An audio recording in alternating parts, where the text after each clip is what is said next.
So good morning, Charged Up Studio listeners. This is Danna Olivo, host of Charged Up Studio Live, here with you once again this week. And we are going to just have a conversation with a fellow strategist, just like myself. We're coming up on the end of the year, and basically we've got to start thinking about 2023. And how are we going to grow our businesses in 2023? So I have with me today Michael Haynes, all the way from Australia. He is another strategist, just like myself, a growth strategist that works with small businesses. And we're going to just have a conversation about annual strategic planning. I know that this is something that a lot of you either put off or don't think that you're big enough to begin an annual strategic plan. There's many other reasons why a lot of businesses don't do the annual planning. But the fact of the matter is that the statistics show that the companies that survive, 73% of companies that survive have a strategic plan in place.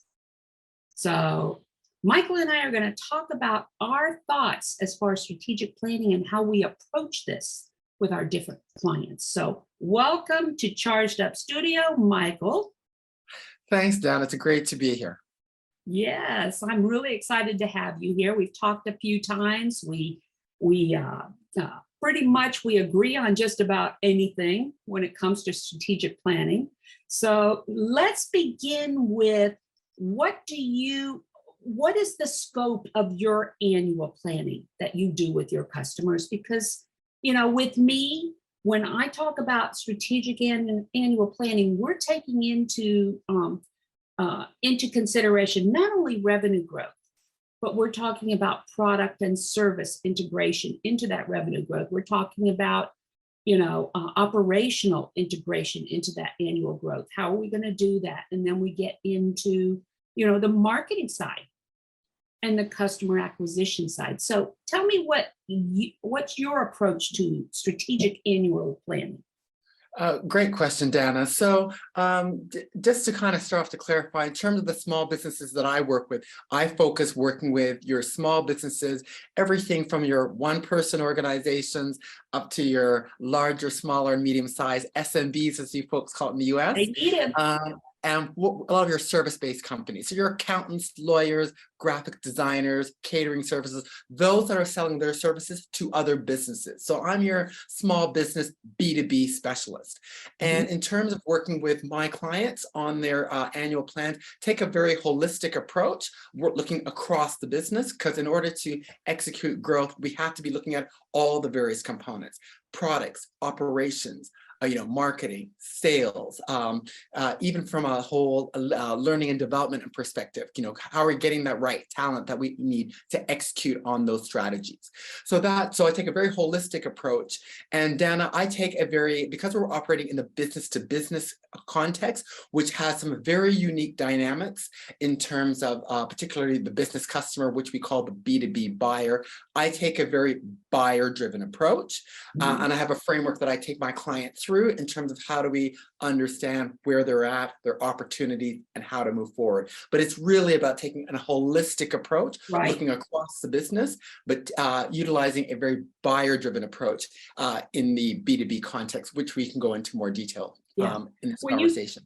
When you talk about the B2B approach and putting yourself in the buyer's position, basically what you're saying is you want to be in the customer's position because B2B. I'm good, Danna. I'm going to clarify that. Okay. My big premise with my client, it is not good enough to be customer driven. We must be buyer driven. So to give an actual live example to make this relevant for our listeners. So for example, I've got one of my clients is a IT company, and they specialize in cybersecurity. So they're trying to get into the different banks and financial institutions offering their cybersecurity, developing those strategies around cybersecurity and implementing. It's not enough to understand the company. So for an example, Bank of America. It's not enough to say we're going to understand Bank of America, the customer. We need to know within Bank of America, who are those decision makers that are going to decide whether or not they're going to buy my client's IT cybersecurity services. And often there are 2 or 3 people, could be the chief information officer, could be head of security, the chief operations officer. We'll use those for example. Those might be those 3 people who are the buyers. So we need to know, Danna, in a B2B context, who the buyers are, what are their priorities, and how do they buy? How do they make that decision making? How do they do their research and decision making? Those are the 3 things from a buyer level that we have to have a granular understanding of. Yes, you have to understand the company, the customer. In this case, I'm using Bank of America as an example, but we have to understand those individuals, who they are, what are their priorities, and how they buy, because that will drive a lot of those marketing and sales, those growth activities that we're going to be undertaking. And I fully agree with you. I think it's a matter of terminology here when I talk about customers, because it's the decision maker that we're talking about. Who is actually doing the buying is who I'm calling the customer. And understanding what the thought processes that are going through their heads at every one of the touch points that you're going to reach out to them with. Absolutely, Correct? absolutely. Correct. Okay. And it's also very much about understanding, again, how they go about their research and decision making. Because the B2B buyer is undertaking a lot of independent research and decision making now from multiple sources. Right. So they are coming on, they're listening to podcasts such as this. They're going through their industry and their professional associations. They're tapping into various peer groups. They're going to events. And they're doing all these various independent activities before they want to talk to any sales representative. It is critical to understand those various activities, which cannot necessarily, Danna, be easily tracked through your Google Analytics. It's a lot of what we're calling those dark channel activities that they're doing behind the scenes that we can't pick up on, but are so critical of knowing what they're using, who they're talking to, where they're at, because that's going to define how you go about and get reach and relevance to them. And it is so critical. And it's something that many businesses, and particularly our small business folk, often typically miss. Yeah, and they don't understand it. They really don't understand it. You know, when I'm working now, we're talking about, you know, going after those customers, and that's one aspect of the actual planning process. First, we have to know what our goals are. Absolutely. We have to understand what those goals are. I always start with revenue. Yep. I always begin with revenue. You know, if their revenue this year happens to be, say, 500, 750,000, and they want to meet that 1 million mark, or the 1.25 million, or something like that. Okay, we begin with that. Now, if they're making, say, 500,000, they want to jump to 2 million, I'm going to say, okay, unless you have something really aggressive you're going to be introducing to your product or service line, or something to that effect, okay, that's a pretty steep climb. Yeah. You know, to be able to do that. So starting with revenue, I begin with the revenue mark and help them understand when are your peak and low periods, you know. So I get into the science behind. Oh, absolutely. Absolutely. Get to the science behind. Yes, exactly. So because you got to understand your numbers. You have to understand your numbers. So it's about understanding your numbers, but in conjunction with that, Danna, with my clients, I also want to understand where they're looking to go as well. So if you want to go from 500,000 to 2 million, I'd like to do a couple of things, which I call listening to you, the business owner, and listening to the company. So what are your goals? What are your visions? Where do you want to go? But also let's do some internal science and analysis to understand, well, what are the strengths of your company in terms of revenues? Where are you winning in terms of revenue? Where are you winning in terms of the kinds of products and services, the kinds of markets, the kinds of customers? What are the strengths in terms of your core capabilities? Do you have any strengths and advantages, which could be around your operations, your service? You might have some key strategic partnerships. So we need to understand that vision and what are some of those key strengths and core capabilities.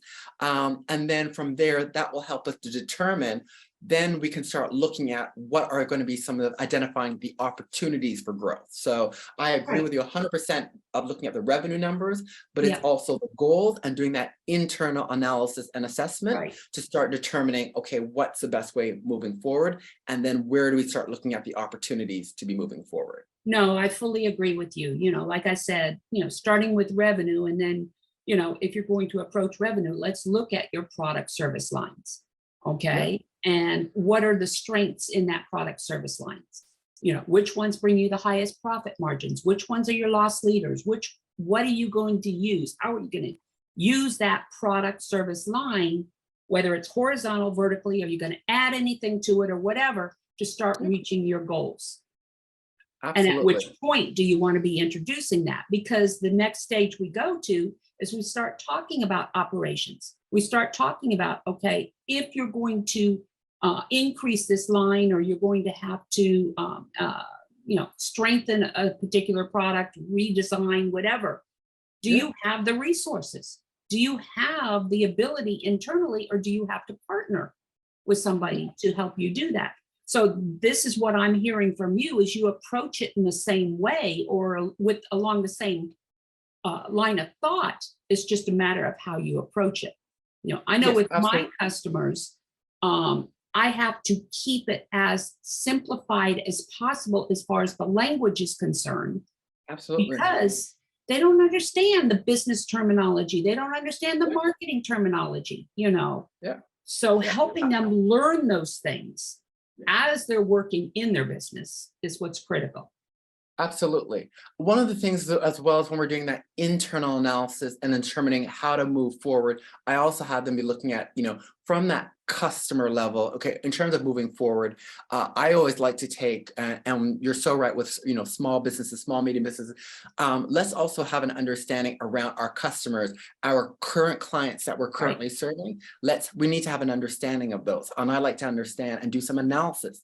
Where are we winning? What kinds of customers? What products and services are they buying? What are the customer requirements? And in B2B, what are the buyer requirements of those key accounts? I often have my clients say, okay, tell me, who are your top 5, 10 key clients? Who are they? All right, you know, your decision makers within those top. When's the last time you've had a conversation? Because to your point, Danna, I'm very big, you know, in big corporate, they talk about customer insights and all this big language. I get very simple and it's like, okay, these are your top 5 clients. Who are the decision makers? You know, the decision makers within those top 5 clients. When's the last time you've had a conversation with the decision makers? And again, what are their priorities? What are they looking to achieve? Where are they perceiving gaps? What is your understanding around that? Because that's very important, because I believe, and I'm sure you do as well, that your current customer, current client base, that is often some great feeding ground for getting our renewals, cross sells, upsells. So we need to make sure we have an understanding of who are the clients that we're winning with, what are they requiring, because that will determine what are some of the things we might need to do in terms of operations, in terms of products, our services, our operations, service, and support. So getting into the detail. And that's often, Danna, I find where I often have to have my clients go out and say, okay, you know what, you need to go out and have some conversations with your current clients, with the decision makers, making sure you have an up-to-date understanding of the current decision makers. So we have an understanding at that customer level, buyer level, what's required, because that's going to help us determine, okay, based on our internal strengths, where we're winning, where should we be focusing in terms of new products and new services, or what do we have to modify around our processes, our operations? Should we look at starting to partner up with other folks because there's some opportunities? So those are some of the things I have them look at as well. And in recognition of what you were saying as far as listening, okay, part of the reason why you want to stay in touch and get feedback from your customers or your buyers or whatever is you want to start listening for those keys on where they're going, so that you can adapt your offerings, or you know what you're doing, to what they're going to need down the road.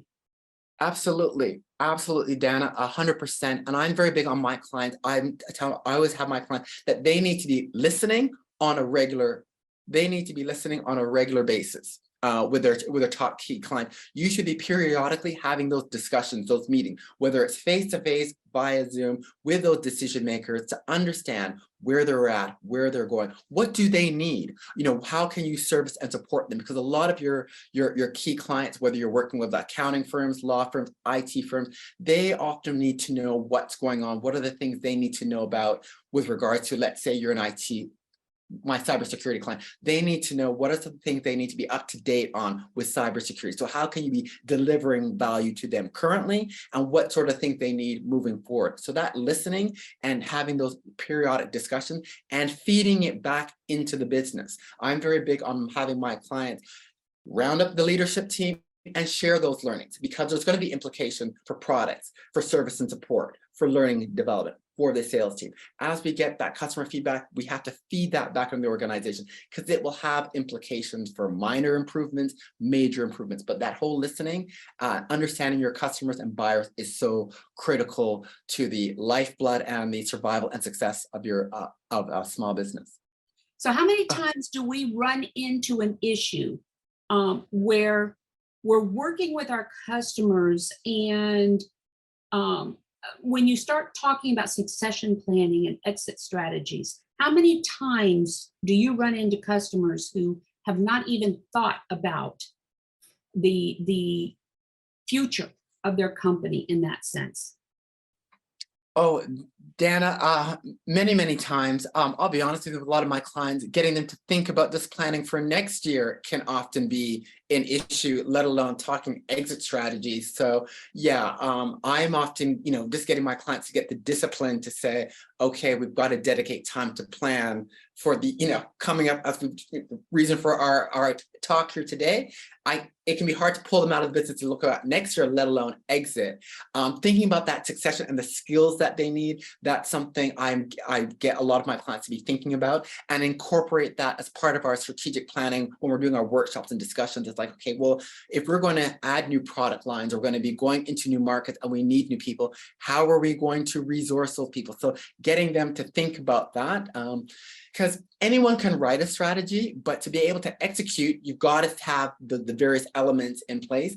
And that talent component is a big issue, and getting folks to think creatively. What are some of the ways? Are we going to use contractors? Do we need to use things like freelancer.com? How are we going to fill those gaps of where you need those skills to be able to execute, to come up with the new product line? Or if you're going to be going into some new markets and you need some account business development people in that market with that expertise for that particular kind of cybersecurity offering, to use the IT example again, that's a very big important thing. I've got to get them to be thinking about that. The people elements are quite critical, because your people are your enablers on how you're going to be able to execute your strategies. And particularly when you're talking growth strategies and you're undertaking a lot of new initiatives requiring new skills, thinking about how you're going to get those people and how are you going to keep them is quite important and quite challenging in this environment as well.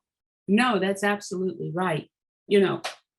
Now, when you're working with your clients and you're developing a strategy, do you continue with them in the actual accountability aspect? Because that is critical as well. Oh, I'm absolutely, Danna.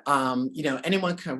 My motto is think, plan, and execute, and I'm very big on having what's the action plan. So we can write the strategy, and I like to keep it fairly a short, concise document, but it's the action plan. And I'm big on doing what I call the review and reset. So I will meet with my clients quarterly, and we have a review and reset session to see what's been happening, what are the new developments. And I'm very big on trying to get them to do their listening on a customer level. So have you been having those discussions with some of those key clients you're currently serving and those you seek to serve, but also listening to the market as well.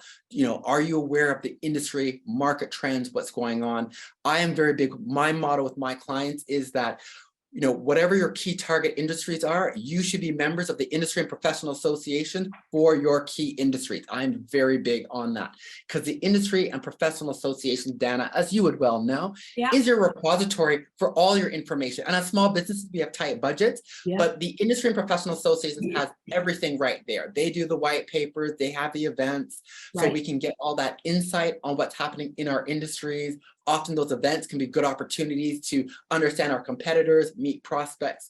So quarterly review and reset of the strategies is very important. And I like to get them to do that listening regularly, throughout the quarter, Right. from an industry perspective and a customer perspective, so we can feed that in to those quarterly review and reset sessions. And that's true, but you can get carried away with the associations and the networking and things like that, towards it takes away. So, I have a rule of thumb with my clients, whereas I tell them, stick to like 3 or 4 networking, and that's it, but make sure that it's a nice diversified group of networking organizations or associations. One is a professional one that feeds you, educates you, keeps you moving forward, that type deal. Then you've got a true referral network. Yeah. Okay. Absolutely. And a network. Absolutely. With my clients, I'm very big on using industry and professional associations for that education component. Exactly. So I really, to be honest, I don't tell them to go to networking events. I tell them to look to see, are there relevant things coming out in the newsletters? Are there any new white papers coming out? Are there any webinars that they should be attending? I look at it solely from a listening perspective. Right. Yes, they should be doing their networking, but I try to incorporate the discipline from a quarterly perspective of, are there relevant educational things that you should be going to be staying on the pulse of what is changing and happening in those industries and markets that you serve. So that's how I kind of, I'm happy that they can decide when they want to do their networking, but I try to tell them quarterly, just, tap in, go on the calendar. Is there any, just even if it's just reading the latest newsletter from the association, just so that they're keeping on the pulse and they're listening to know what's going on within the industry. So it's from that. You're absolutely right. You're absolutely right. I do focus on the sales side, the prospecting side as well, because that's one of their number one things that they want to do is get to revenue, or increase revenue. So we work it both ways, and and one of the other things, and I'm sure you're going to agree with me, is consistency. Consistency is key. You don't go to these groups every 3 months or so. You need to be consistent, and you need to participate. Yes.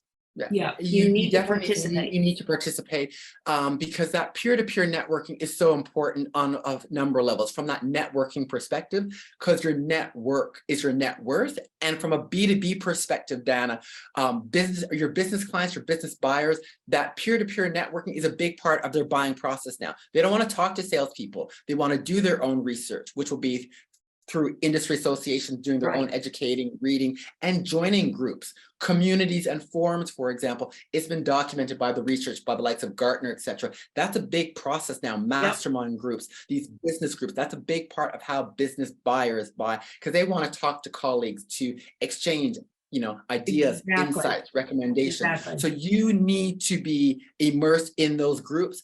A couple of my clients are creating their own kind of community groups to foster that. So that whole being involved in that peer-to-peer interaction is quite critical, because it's part of the buying process now. So we have to incorporate it. So that is so critical. Funny, just this morning I was having a call with Jeffrey Hazlett with C-Suite.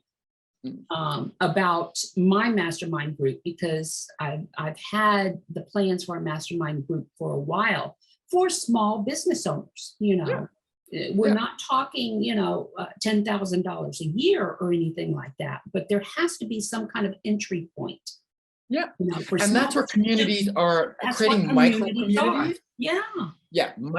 Creating micro communities, which is kind of a step down from the mastermind, I think is an appropriate for small businesses. I myself am creating a small business B2B community I'm going to be launching, and it's for that. So it's for our small business owners, where you can provide opportunities to do some training, some interaction, some masterminding, but on a minor level. But you need to have that smaller entry point, because small businesses don't necessarily have the budgets, and not all of your clients are going to be ready for the $10,000 mastermind. Some will, and that can be an extension. But for a lot, and people now in this environment, Danna, as you would well know, we need to take small steps. So let me come into a community, and they might start a community at a smaller price, interact and see what the peer interaction are like. what are they getting in training? And then when they're ready based on their growth objectives, and just when they feel if it's right for them, then they may want to be stepping up and into higher level things.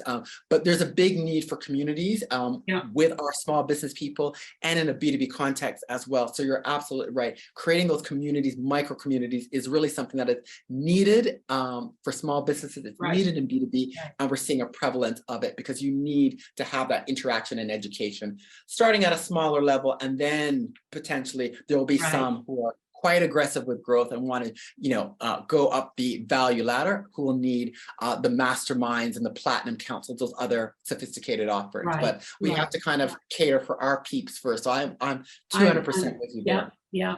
And speaking of, looking at things and thinking that you have to be grandiose in what you're doing, as small business owners, taking those small steps, one after another, and just not necessarily taking it slow, because taking it slow could work you out of the market or whatever market you're in. But you want to be consistent in what you do, Some businesses like myself, on the education side and everything, might take a little bit longer than, say, a productized business, or something to that effect.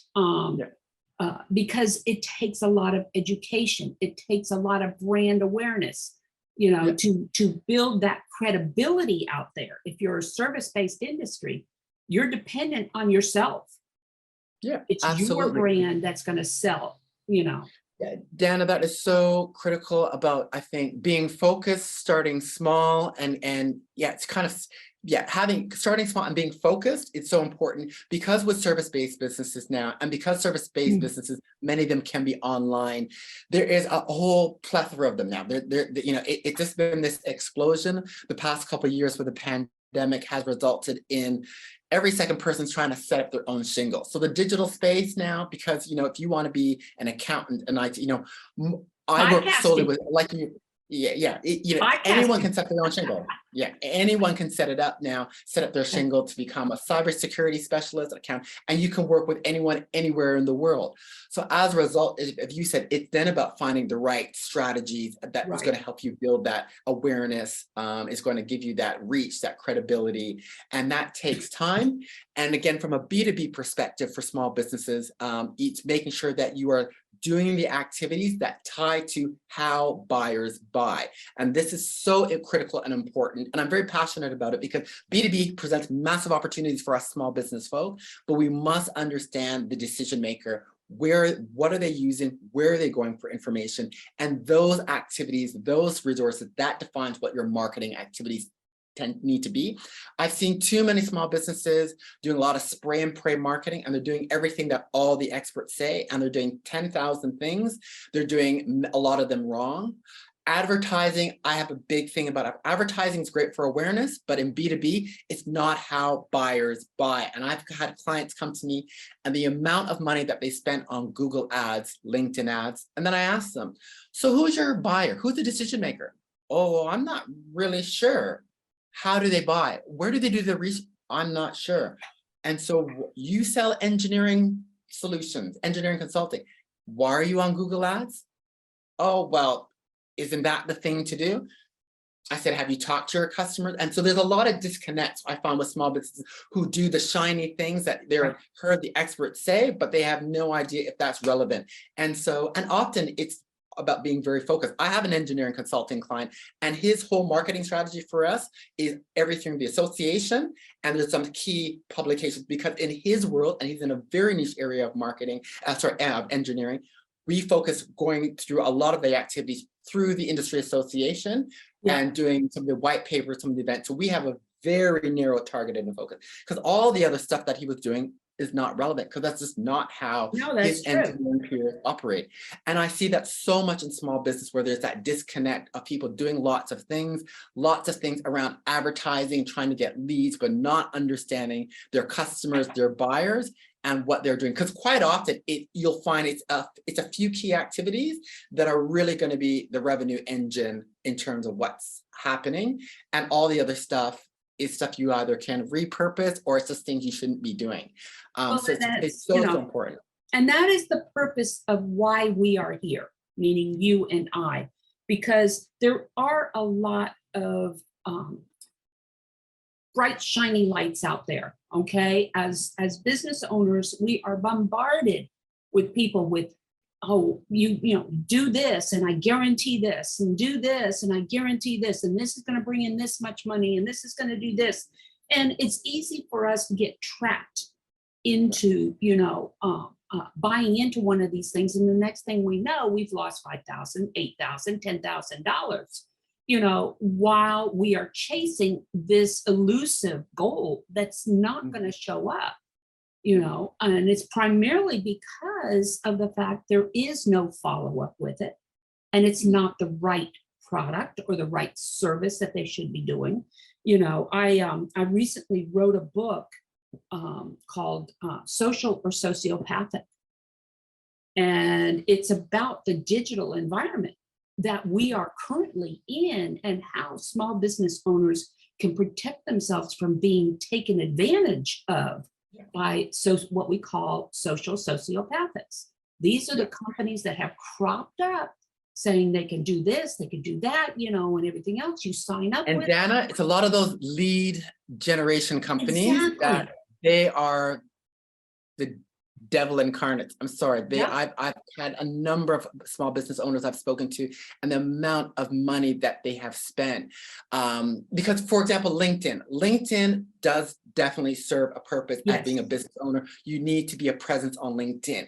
However, you must understand for your market, for the customers, the buyers that you're going after, you need to have an understanding of how they go about, you know, doing their research and the decision making when they're looking for products and services. Because there are a lot of business leaders who do not spend time on LinkedIn. Either they don't want to, because it has become a bit of this sales place where people show up and throw up, and they're tired of being bombarded with all the sales messages, and or they're just too busy. And so where they get how they get their information might be through videos, through podcasts, through the industry association, etc. That's why, and that's where you need to be focusing your marketing and sales efforts. But so many people, and LinkedIn, often you can take your core content and you can repurpose it on there to get some visibility. I've seen so many small businesses put all their effort and money into these lead gen activities, and people don't buy just because I've met you today, you know, at 2:30 in the afternoon. I've met you today, and I'm going to at 5 o'clock sign up.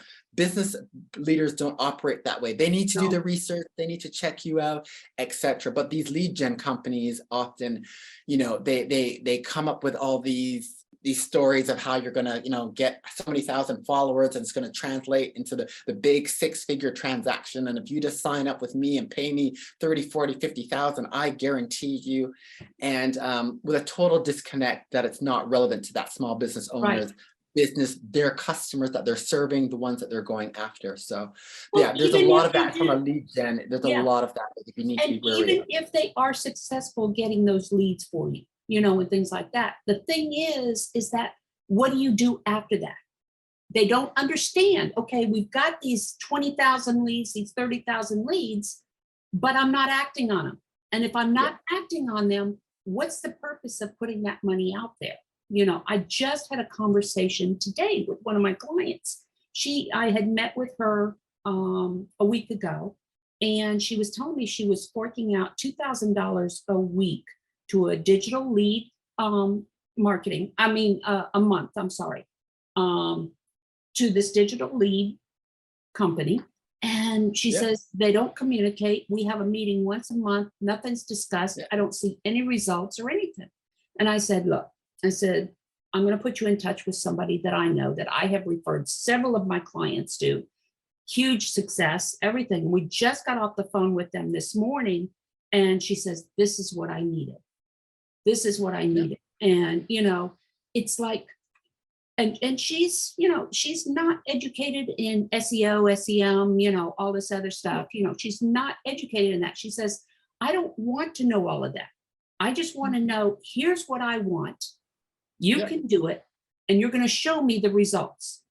And as long as I don't care what you're doing in between, that's not my forte. You know, I got my own business to run.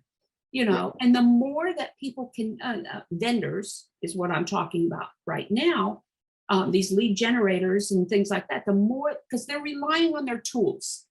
They're relying totally on their tools and not on the relationships that should be developed. And Danna, that you've hit a nail on the head, because to talk about in a B2B context, a lot of your B2B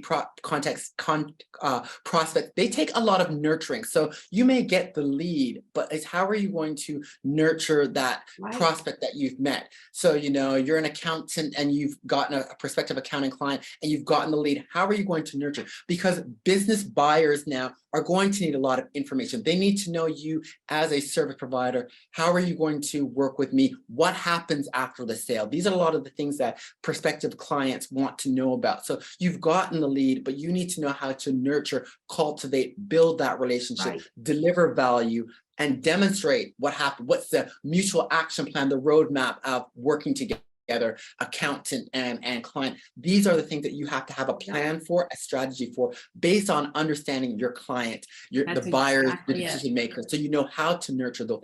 And so these lead generation companies, a lot of them, they don't give necessarily the right quality of leads aligned to your business based on what you do, your strengths are.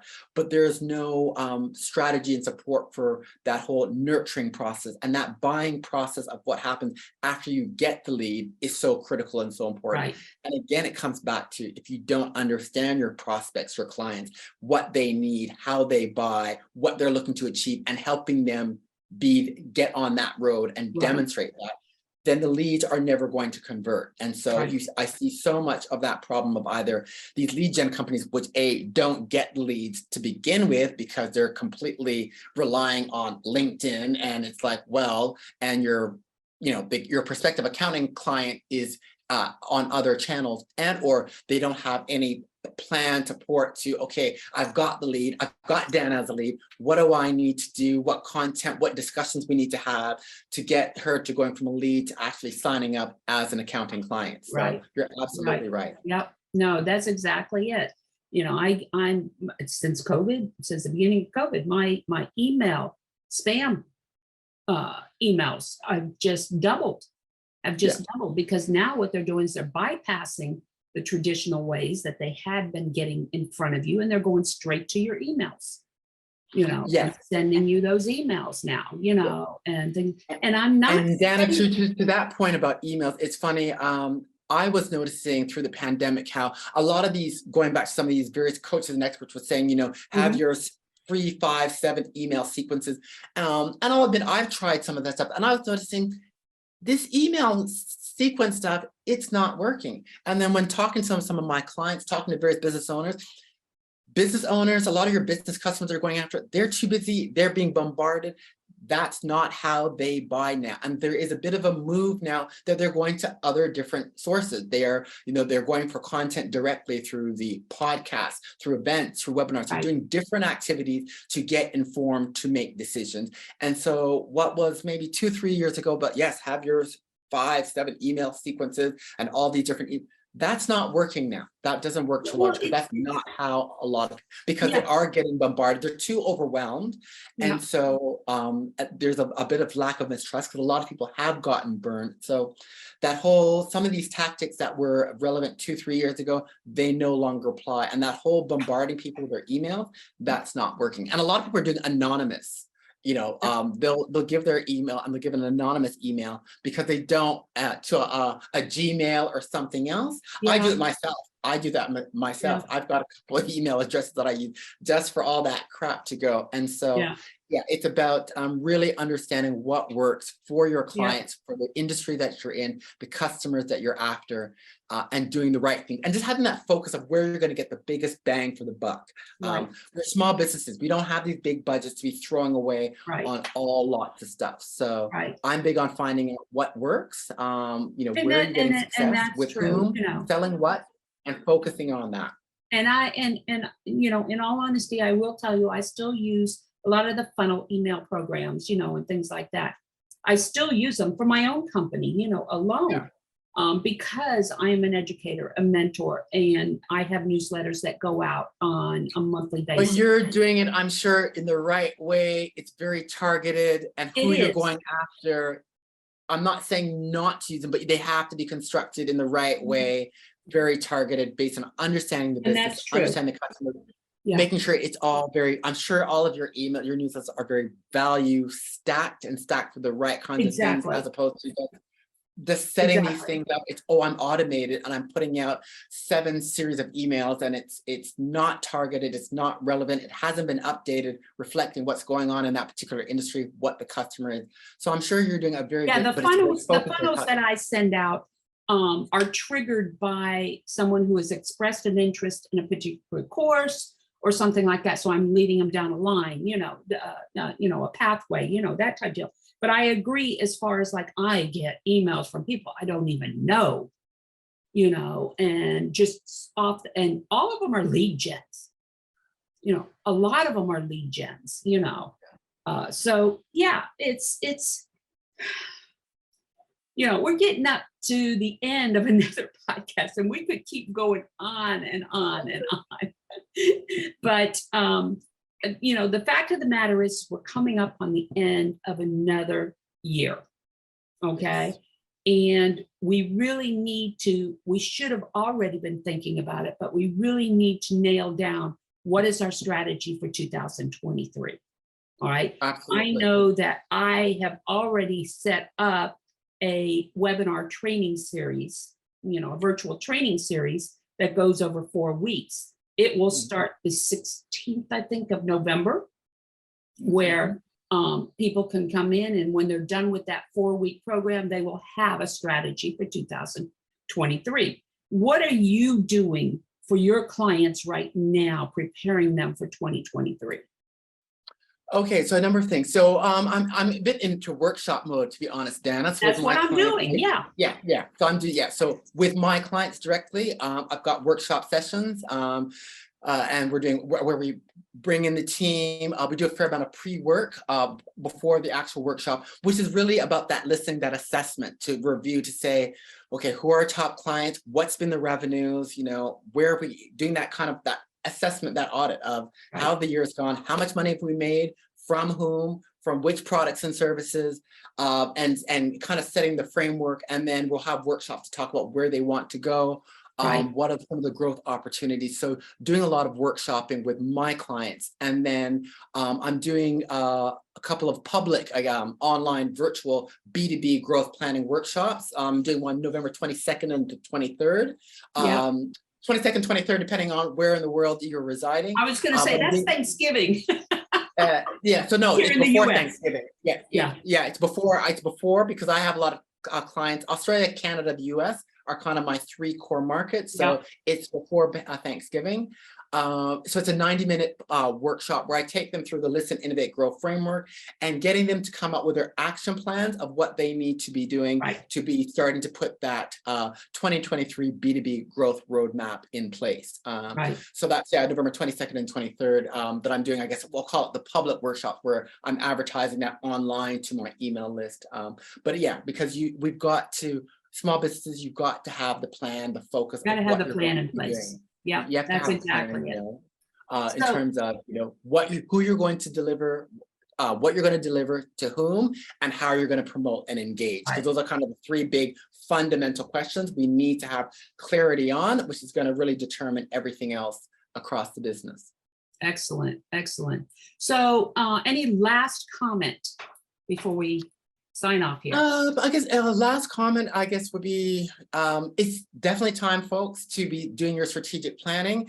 As part of that process, my advice is your top 3, 5, or top client, you need to be having a conversation with them to understand where those key clients, the ones that are most important to you, that are paying the bills, you should be having conversations with them, whether it be face-to-face, online, to understand where they're at what are their priorities, what are some of their challenges and looking to do for 2023? Because those insights, Danna, from your key clients and as well as some of your key prospects is going to help define what needs to go into your plan. What are some of the areas we need to focus around your products, your service offerings, your service levels, the things that you're doing. So having some of those conversations is some of the homework I advise everyone to be doing, Right. Who are your key clients, whether it be one, your top 2, 3, 5 clients, and maybe a couple of top prospects, have those discussions to understand where they're at, what they need, because that's going to really be a key input in determining what you need to be doing for next year. Right, exactly. And I would say to add to that is be willing to get down in the nitty gritty dirt Oh, of your absolutely. business. Absolutely. Be willing to be vulnerable, be willing to identify where you really need that help, those gaps, because that's the only way we as strategists or even they will be able to put together a strategy for growth, as far as that's concerned. So yeah, you have to be that open and transparent is absolutely, and getting into the detail of where are we weak, where do we need to improve our capabilities, skills, what do we need, because you've got to address those weaknesses and those gaps. What is the ugliness that you're afraid to say? What is that ugliness that you've been holding off telling anybody or facing? Let's make it pretty again. So, okay, tell our listeners how they can get a hold of you should they want to. Great. So 2 places to go. First place is my website, listeninnovategrow.com. And that's a repository where I've got articles, tools, templates, all for small, medium businesses, what they need to be doing in B2B. You'll see updates for events, including the workshop. So listeninnovategrow.com.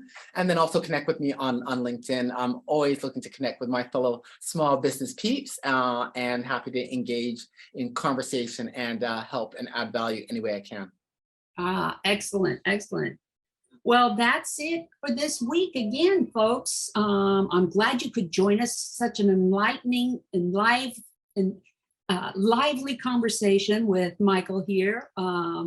We share the same concepts and everything, so it's nice to be able to talk to somebody who understands what we do for our clients on a regular basis. If you're listening to us on any of the streaming platforms, please leave a review or go to our Facebook page or our YouTube page and leave a review there. You can also go to our website at chargedupstudio.live and also go into Patreon and leave a review or join us on Patreon. That's it for this week. We will have all of the information as far as the programs that are coming up towards the end of the year so that you can get your annual planning. It will be in the transcript, so stay tuned. Talk to you later. This is Danna Olivo with Charged Up Studio. Thank you, Michael. Thank you. It's a great conversation.